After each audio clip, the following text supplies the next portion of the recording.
प्यारे विद्यार्थियों, कैसे हैं आप? आइए आपका हमारे इस YouTube channel online classes by एसएलजाट पर स्वागत है। विद्यार्थियों, आज के इस क्लास में हम समझेंगे कक्षा 10 विषय गणित प्रश्नावली 1.1 वास्तविक संख्याएं। सवाल 3। आइए समझते हैं। सवाल 3, अभाज्य गुणनखंडन विधि द्वारा निम्नलिखित पूर्णांकों के एचसीएफ और एलसीएम ज्ञात कीजिए। पहला है 12, 15 और 21। हमें इनका एचसीएफ और एलसीएम ज्ञात करना है। हल कर लेते हैं। 12 के अभाज्य गुणनखंड करेंगे, 2 का भाग जाएगा, 2 छंग 12, 2 का भाग जाएगा, 2 तिया 6, फिर 3 का भाग जाएगा, 3 एकम 3। ऐसे ही 15 के 2 का भाग नहीं जा रहा, 3 का भाग, 3 पंजे 15, 5 का भाग जाएगा, 5 एकम 5। ऐसे 21 के 2 का भाग नहीं जा रहा, 3 का भाग जाएगा, 3 सत्ता 21, 7 का भाग जाएगा 1। अब हम इनके अभाज्य गुणनखंड को लिख लेंगे। 12 बराबर 2 का स्क्वायर इंटू 3। ऐसे ही 15 बराबर 3 इंटू 5 और 21 बराबर 3 इंटू 7। ये हमने इनका अभाज्य गुणनखंड के रूप में इनको लिख लिया। पहला काम हमें क्या ज्ञात करना है? एचसीएफ। एचसीएफ के अंदर जो कॉमन मिले तीनों में वो लिखना है। देखिए 2 नहीं मिल रहा है, 3 1 1 1 एक एक बार 3 मिल रहा है, बाकी और कोई नहीं मिल रहा है, जिनका एचसीएफ कितना आ जाएगा? 3। दूसरा काम करना है अपने को एलसीएम। एलसीएम में तीनों में देखना है, जो जो अभाज्य गुणनकार आ रहे हैं वो सारे लिखने हैं और सबसे बड़ी घात लिखनी है। 2 भी लिखना है, 3 भी लिखना है, 5 और 7। 2 की सबसे बड़ी घात है 2। उसके बाद में 3 की सबसे बड़ी घात 3 ही है, एक ही है, और 5 की सबसे बड़ी घात भी 5 ही है, एक ही है, और 7 की सबसे बड़ी घात भी एक ही है। ये वाला गुणा हमें कर लेना है। 2 का स्क्वायर 2 दूनी 4, ये वाला गुणा कर लेंगे। 5 तिया 15, 15 सत्ते 105। 105 का गुणा 4 से कर लेंगे।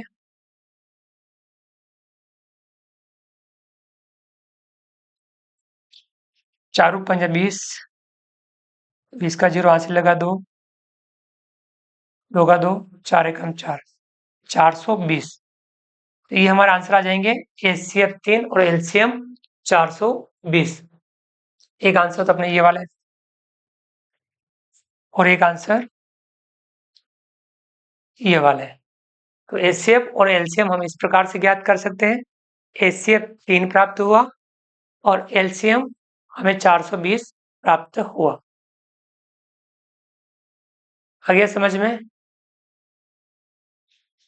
आगे बढ़ते हैं अगले सवाल की ओर। अगला सवाल समझते हैं। दूसरा है 17, 23 और 29। हल कर लेते हैं। इनके अभाज्य गुणनखंड करेंगे। 17 चूंकि अभाज्य संख्या है तो 17 का भाग ही जाएगा। 23 भी अभाज्य संख्या है तो इसमें भी 23 का भाग ही जाएगा। और 29 भी अभाज्य संख्या है, इसमें भी 29 का भाग ही जाएगा। यानी हम लिख सकते हैं 17 बराबर 17 गुणा 1, 23 बराबर 23 गुणा 1, 29 बराबर 29 गुणा 1। सबसे पहला काम हमें एचसीएफ, जो तीनों में कॉमन, अगर आप एक नहीं लिखेंगे तब हमें कॉमन कोई नहीं मिल रहा है, तो जब कॉमन कोई नहीं होता है तो वहां एचसीएफ 1 होता है, यानी उसमें कॉमन 1 होता है, इसलिए मैंने यहाँ गुणा करके 1 लिखा। यानी किसी में कॉमन नहीं मिले तो वहां कॉमन कितना होता है? 1, यानी एचसीएफ 1 आएगा। दूसरा एलसीएम, एलसीएम में आपके 17 भी आएगा, 23 भी आएगा और 29 भी आएगा। तो इनकी अधिकतम घात एक ही है, 17 इंटू 23 इंटू 29। आगे समझ में आपको, ये मैंने इसमें आपको केवल थोड़ा सा एक समझाने के लिए लिखा था। एक नहीं लिखेंगे तो भी आपके ये इनके अभाज्य गुणनखंड करने ही नहीं, क्योंकि ये पहले से ही अभाज्य संख्या ही है। ये वाला गुणा आप कर लेंगे। आप चाहे पहले ये करें फिर इससे करें, या इन दोनों का करके फिर उससे गुणा करें। 23 का गुणा 17 से कर लेते हैं। चलिए थोड़ा मैं उस साइड कर लेता हूँ। 23 का गुणा 17 से करना है। 7 या 21, 7 या 21 का एक हासिल लगा 2, 7 दूनी 14, 14 और 2 16। फिर 1 से 1 का गुणा 3 से 3, 1 का गुणा 2 से 2 जोड़ लेंगे। 1 का 1 6 और 3 9, 2 और 1 3, 391 आया। 17 और 23 का गुणा, इसका गुणा कर लेंगे हम 29 से। 9 एकम 9, 9 नम 81, हासिल लगा 8, 9 तिया 27, 27 और 8 35। फिर 2 से करेंगे, 2 का 1 से 2, 2 नम 18 का 8, हासिल लगा 1, 2 तिया 6 और 1 7 जोड़ लेंगे। 9 का 9, 2 और 1 3, 8 और 5 13, 13 का 3, हासिल लगा 1 7, 8 9 10 और 1 11, 11,339। कितना आ रहा है? 11,339।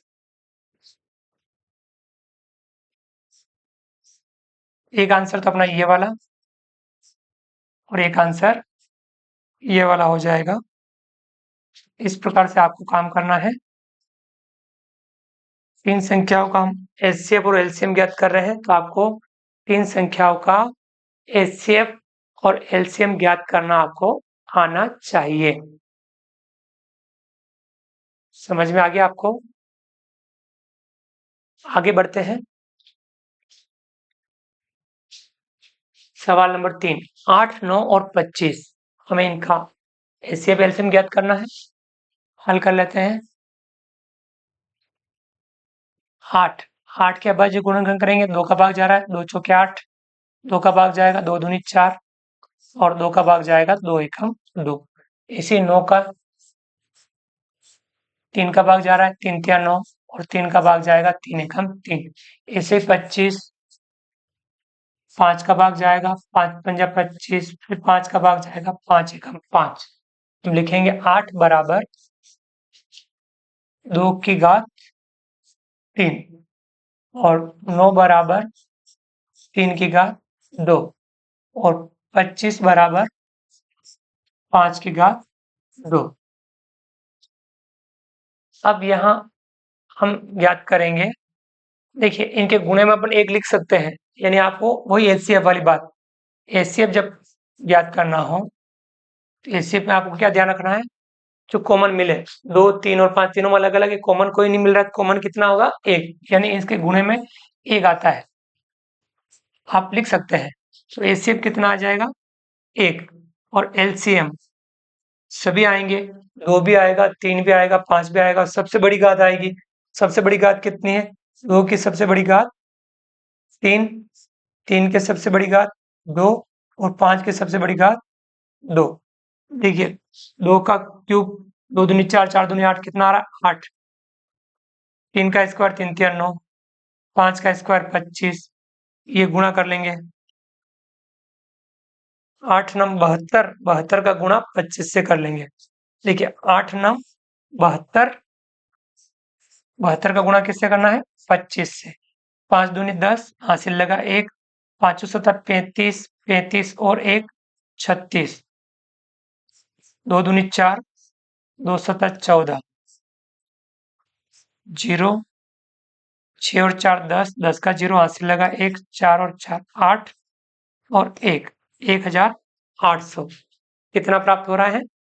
1800 लिख लेंगे।